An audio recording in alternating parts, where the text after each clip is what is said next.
सभी सम्मानित धम्म बंधुओं को नमो बुद्धाय, जय भीम। साथियों, आज के इस वीडियो में आप सभी लोगों को डॉक्टर भीमराव अम्बेडकर साहब द्वारा लिखा ग्रंथ भगवान बुद्ध और उनका धम्म के इस भाग में आपको तथागत भगवान बुद्ध के हृदय परिवर्तन की बात है कि वह जीवों पर कैसे दया करते थे। उस दया का एक परिचय आपके सामने वृत्तांत बताने जा रहा हूँ। एक बार वह अपने पिता के खेतों में गए थे। विश्राम के समय वह एक वृक्ष के नीचे लेट गए और प्राकृतिक शांति सौंदर्य का आनंद ले रहे थे। उसी समय आकाश से एक पक्षी ठीक उन्हीं के सामने आ गिरा। पक्षी को एक तीर लगा हुआ था जो वह उनके शरीर में बिधा हुआ था, बेधे हुए था, जिसके कारण वह तड़प रहा था। सिद्धार्थ पक्षी को असहाय देखकर उन्हें सहायता के लिए उठे और उनके पास गए। उससे उसको उठाया और उससे तीर निकाला और जख्मी जगह पर जो मरहम पट्टी करके उन्हें पानी पिला करके उस पक्षी को अपने गोद में ले लिए और अपनी चादर से उन्हें उड़ा करके अपने सीने से लगा करके उन्हें गर्म पहुंचाने लगे और थोड़ा उसे राहत मिली। सिद्धार्थ को आश्चर्य था कि इस असहाय पक्षी को किसने बीधा होगा। शीघ्र ही उसका ममेरा भाई देवदत्त वहां आ पहुंचा।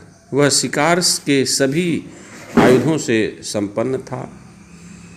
उसने सिद्धार्थ से कहा कि उसने जो उड़ते हुए पक्षी को तीर चलाया था, पक्षी घायल हो गया था।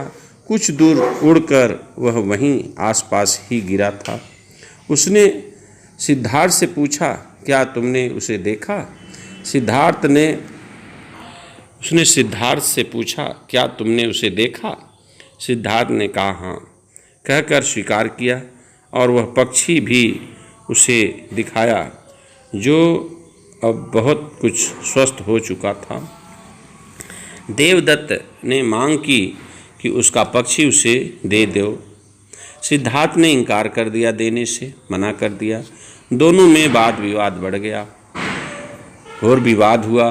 देवदत्त का कहना था कि शिकार के नियमों के अनुसार जो पक्षी को मैंने मारा है वही उसका मालिक होता है, इसलिए वह उसको मालिक को सौंप दे।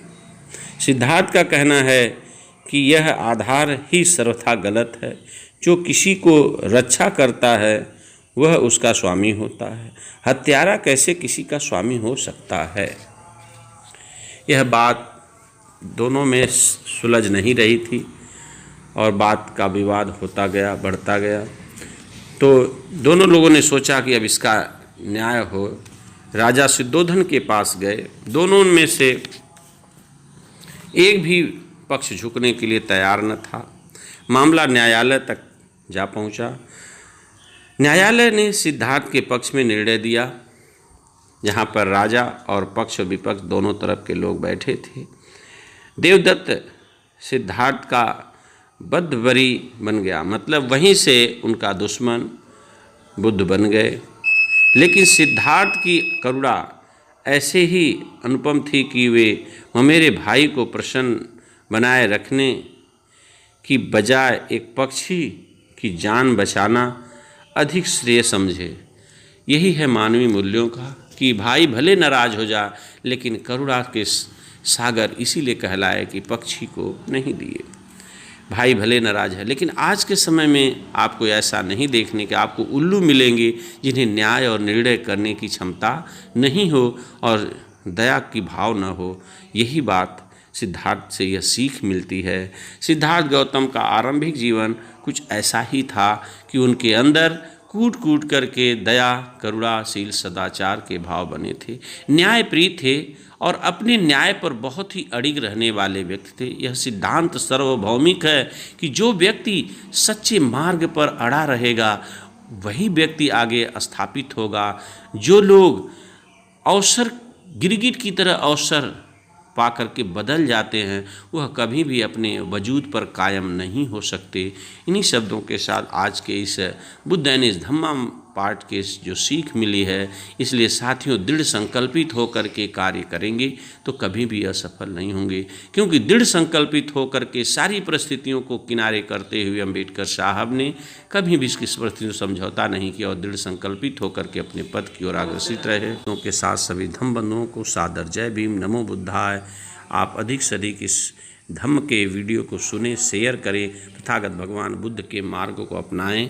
इस वीडियो के माध्यम से जन जन तक ये पहुँचाया जा रहा बीके महागुरु चैनल के माध्यम से मैं डॉक्टर DN बौद्ध आप लोगों के बीच प्रस्तुत कर रहा हूँ। जय बुद्ध स्वामी की जय हो। भगवान बुद्ध की करुणा आप लोगों पर बनी रहे।